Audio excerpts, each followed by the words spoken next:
नमस्कार, स्वागत है आपका द 4 PM न्यूज नेटवर्क पर। मेरा नाम है रविंद्र सिंह शोरान। इस वक्त की एक बहुत बड़ी खबर आ रही है दिल्ली के संसद मार्ग पुलिस थाने से। आप जानते हैं दिल्ली के संसद मार्ग पुलिस स्टेशन वैसे भी बहुत महत्वपूर्ण है, क्योंकि संसद भवन में अगर कोई आपराधिक वारदात होती है तो जाहिर है संसद मार्ग उसका पुलिस स्टेशन है। पुलिस स्टेशन की जुरिस्डिक्शन वही है। और दूसरा ये महत्वपूर्ण है क्योंकि जंतर मंतर की भी जुरिस्डिक्शन वही है। इसकी जो लोकेशन है वो जंतर मंतर के पास है। अब वहां पर पहुंच गए हैं राहुल गांधी। राहुल गांधी ने हल्ला बोल दिया है, हमला बोल दिया है। हमला बोल दिया मतलब पीसफुली, ऐसा हमला कोई हिंसात्मक नहीं, अहिंसात्मक हमला बोल दिया है। और क्यों बोल दिया, अब ये है महत्वपूर्ण। राहुल गांधी वहां पहुंच गए हैं। राहुल गांधी ने अपने साथ साहिल लोचब को भी लिया है, और साहिल लोचब को लेके वो पहुंच गए हैं और कह रहे हैं कि भैया ये पुलिस स्टेशन कोई भी है जो हमारी मदद नहीं कर रहा, मतलब एफआईआर नहीं लिख रहा। एफआईआर कौन सी? साहिल लोचब कौन है? बिल्कुल, साहिल लोचब वो व्यक्ति हैं, वो युवक हैं 19 बरस के, जिनके ऊपर पैलेट गन से हमला हुआ था। उनकी एक आंख चली गई है और शायद रोशनी वापस ना आए, ये कहना है राहुल गांधी का। राहुल गांधी ने बताया कि उस युवक को लेके मुझे इसलिए थाने में आना पड़ा क्योंकि वो लगातार पिलर टू पोस्ट भटक रहे हैं और उनकी एफआईआर दर्ज नहीं की जा रही है। अब एफआईआर दर्ज नहीं हो रही है, और तो छोड़िए, अभी भी कंप्लेंट उनकी दर्ज नहीं हुई है, खाली रिसीविंग उनको मिली है। और उनके साथ जो वकील हैं वो कह रही हैं कि भैया ये इतने दिन से घूम रहे हैं लेकिन इनकी एफआईआर दर्ज नहीं हो रही। तो ये बड़ी हैरानी की बात है कि एफआईआर दर्ज कराने में इतनी दिक्कत आ रही है। अब ऐसा तो है नहीं कि भाई अपराध हुआ नहीं है। अब या तो पुलिस ने उनके ऊपर मारी है जो बैलेट गन, अगर सर पुलिस कह रही है कि हमने नहीं मारी है तो फिर किसी और ने मारी है, तो ये भी तो पुलिस का काम है ना, ढूंढने का। अब इसमें खेल क्या है ये देखिए। पहले आप ये राहुल गांधी का बाइट सुन लीजिए, उसके बाद हम लोग इस मामले में आगे बढ़ते हैं। 20 जुलाई को पैलेट गन का प्रयोग हुआ। उसका सबूत क्या है? सबूत ये है, देखिए, ये है पैलेट्स, देख लीजिए इनको अच्छी तरह देख लीजिए। ये देखिए, ये है पैलेट्स। ये कहां से आए? ये इनके शरीर से आए, दिखाओ। ये इनके यहां लगे छर्रे, 200 छर्रे इनके शरीर के अंदर है, 3 छर्रे इनकी आंख में है। वो फाइल दिखाओ।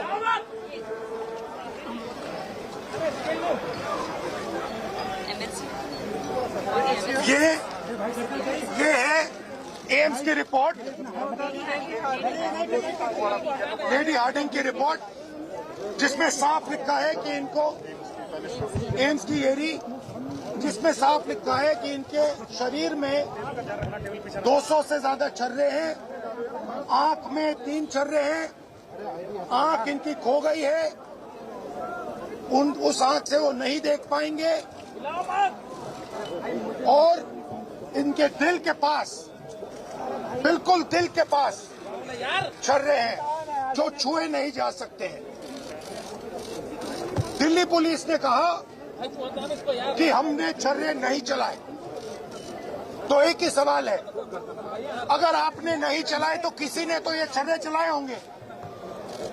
शायद किसी और ने इन पर छर्रे चला दिए, और अगर किसी और ने नहीं चलाए तो पता नहीं, शायद इन्होंने छर्रे चला दिए हों। तो राहुल गांधी का क्या इसमें जो पूरा खेल है वो क्या है? वो ये है कि अगर एफआईआर दर्ज होती है तो जाहिर है रिकॉर्ड का हिस्सा बन जाएगी, पहली बात। दूसरी बात, एफआईआर अगर दर्ज होती है तो उस पर जांच होगी तो ये तथ्य सामने आएंगे कि पैलेट गन चली थी कि नहीं चली थी। और अगर पैलेट गन चली है तो फिर राहुल गांधी जो बात शुरू से कह रहे हैं वही बात साबित हो जाएगी। पैलेट गन का उपयोग जो हुआ है वो स्टूडेंट्स पर, वो बेहद निराशाजनक है, बहुत दुर्भाग्यपूर्ण है। और आपने देखा पूरा सत्र जो है, संसद का पूरा सत्र, वो वॉश आउट हो गया था। अमित शाह और प्रधानमंत्री नरेंद्र मोदी सदन में नहीं आए थे क्योंकि छात्रों पर पैलेट गन का जो मामला है ये बहुत बड़ा है, बेहद गंभीर है। अब सवाल ये है कि राहुल गांधी ने ये रास्ता क्यों चुना। देखिए, आप जानते हैं कि राहुल गांधी अब इस मुद्दे को लेकर के बहुत गंभीर हैं। वो इस मुद्दे पर लगातार राजनीति कर रहे हैं, लगातार इस मुद्दे को लेकर के जनता के बीच सड़क पर जा रहे हैं, और उनका एक अभियान भी चल रहा है, छात्रों की गूंज। मतलब ये है कि राहुल गांधी ये दिखा रहे हैं, ये कोशिश कर रहे हैं कि, या इस कोशिश में लगे हैं कि राहुल गांधी ही स्टूडेंट्स के साथ खड़े हुए हैं, और ये सरकार जिसने पहले तो लाठीचार्ज किया छात्रों पर, फिर पैलेट गन का उपयोग किया, और अब उन छात्रों पर इतना ज़बरदस्त अत्याचार कर रही है कि वो उनकी एफआईआर तक लिखने के लिए भी तैयार नहीं है। अब ये तो सवाल उठता है ना कि भाई वो व्यक्ति था कौन जिसके कहने पर ये पैलेट गन चलाई गई। अब पैलेट गन चली कि नहीं चली ये तो बात कमांडर जो कमांडेंट थे आरएएफ के, उन्होंने लिख दिया है। उन्होंने कह दिया था कि भाई दिल्ली पुलिस के जो डीसीपी थे उनके आदेश पर मैंने तो कंप्लेंट ये काम किया था, और आरएएफ के जो एंट्री रजिस्टर होती है उसमें लिखा हुआ है। तो ये सारी बातें स्पष्ट हो जा रही हैं। बीजेपी लगातार ये कोशिश करती रही है कि किसी तरीके से इस मामले को डाइल्यूट किया जाए, लेकिन अब लग रहा है कि सरकार इस मुद्दे पर ज़बरदस्त बैकफुट पर है। और जो सरकार बैकफुट पे है तो राहुल गांधी इस मुद्दे को और मजबूती के साथ हावी करना चाहते हैं, इस मामले को और मजबूती के साथ आगे बढ़ा रहे हैं। ये देखिए जो घटनाक्रम हुआ है ये वाकई हैरत अंगेज है, बड़े चिंताजनक है कि संसद भवन के इतना नज़दीक पैलेट गन्स का उपयोग करना पड़ा। और सरकार ये बात कह रही है कि हमने पैलेट गन का उपयोग नहीं किया, तो ये सवाल उठ रहा है कि इसको चोट कैसे लगी, इसकी जो आँख की साहिल लोजप की जो आँख की रोशनी है वो कैसे चली गई। तो राहुल गांधी इसी बात को लेकर के एफआईआर दर्ज कराने के लिए वहाँ पर गए। एफआईआर दर्ज जब नहीं हुई है तो राहुल गांधी वहाँ पर धरने पर बैठ गए और उन्होंने कह दिया है कि भैया जब तक कि एफआईआर दर्ज नहीं होगी मैं यहाँ से हिलने वाला नहीं हूँ। और राहुल गांधी को इस बात का भी ज़रूर एहसास है, उनकी मीडिया टीम को एहसास है कि एक बार राहुल गांधी संसद मार्ग पुलिस स्टेशन पहुँच गए, मीडिया उसके पीछे पीछे आ जाएगा, और एक बार अगर मीडिया आ गया तो फिर ये खबरें मीडिया में लगातार दिन रात चलती रहेंगी। और जब दिन रात खबरें चलेंगी तो जेनजी जिनके लिए राहुल गांधी ये लड़ाई लड़ते हुए दिखाई दे रहे हैं वो उनके साथ एकजुट होगा। जो आज राहुल गांधी के साथ एकजुट होता हुआ दिख रहा है, अब वो वोट में कितना परिवर्तन होगा वो एक अलग विषय है, लेकिन आज ही के दिन राहुल गांधी ने ये दिन चुना है, क्योंकि कल राहुल गांधी आप जानते हैं कि पुणे जा रहे हैं, और पुणे में वो एक छात्रों की गूंज पर कार्यक्रम जो है उस कार्यक्रम का वो हिस्सा बनने वाले हैं। तो ये बड़ी महत्वपूर्ण अपडेट है इस वक्त जो हम लोग देख रहे हैं। राहुल गांधी ने सरकार को एक बार फिर से ज़बरदस्त तरीके से घेर लिया है, और ये जो सरकार की पूरी कवायद थी, अब सरकार इससे कैसे बाहर निकलेगी ये देखने वाली बात होगी। क्योंकि सरकार लगातार कोशिश कर रही थी कि वंदे मातरम का मुद्दा या कोई और मुद्दा उठा के राहुल गांधी को घेरा जाए या कांग्रेस पार्टी को घेरा जाए। अब इससे ये लग रहा है कि राहुल गांधी इस बात पर अटक गए हैं, और वो अब इस मामले में आगे नहीं बढ़ना चाहते। वो स्टूडेंट के इस मांग के साथ खड़े हुए हैं, और स्टूडेंट्स की मांग को लेकर के ही वो आगे बढ़ना चाहते हैं।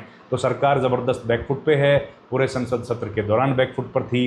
अब सवाल तो ये उठेगा, अगर अमित शाह ने ऑर्डर नहीं किया तो भैया अमित शाह को पता ही नहीं कि अपने उनके महकमे में क्या हो रहा है, और अगर अमित शाह ने ऑर्डर किया तो अमित शाह को ऑर्डर करने की क्या ज़रूरत पड़ गई थी। ये बड़ा महत्वपूर्ण सवाल हैं। अब देखते हैं इनके क्या जवाब आएंगे। लेकिन एक बात तय है, राहुल गांधी का ये हमला बहुत करारा है और बहुत ज़बरदस्त है। सरकार लगातार 12 साल में इतनी बैकफुट पर इसके पहले कभी नहीं आई। इस वीडियो में इतना ही। आपका बहुत बहुत धन्यवाद। Thank you very much. नमस्कार।